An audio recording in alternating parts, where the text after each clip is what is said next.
Samantalang muling naging usapan online ang tinaguriang The Jinggoy Effect matapos kasing makabalik ang San Antonio Spurs sa NBA Finals sa unang pagkakataon mula noong 2014. Ayon sa isang viral Facebook post, kapag may kasong kinakaharap si Senator Jinggoy Estrada, may nangyayaring maganda sa Spurs. Noong 2003 nakalaya sa piyansa si Estrada sa parehong taon.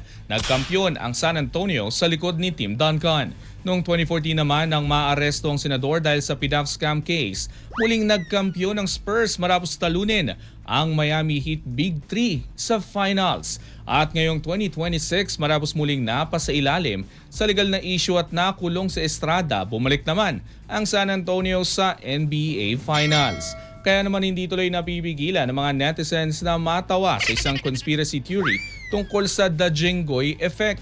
May mga nagsabing baka mas mahalaga pang bantayan ng Spurs ang balita sa Senado kaysa sa injury report. May nagbiro pa na hindi naman talaga si Victor Wembanyama ang tunay na good luck charm ng San Antonio, kundi si Senator Jinggoy. Ang pinakatanong tuloy ngayon ng internet, 3-4-3 ba ito? Dahil kung magkakampiyon muli ang Spurs, lalong lalakas ang paniniwala ng mga netizens sa tinatawag nilang Jinggoy Effect. Pero syempre, purong pagkakataon lamang ang lahat ng ito at walang kinalaman ng senador sa mga 3-point shot, rebound o depensa ng San Antonio.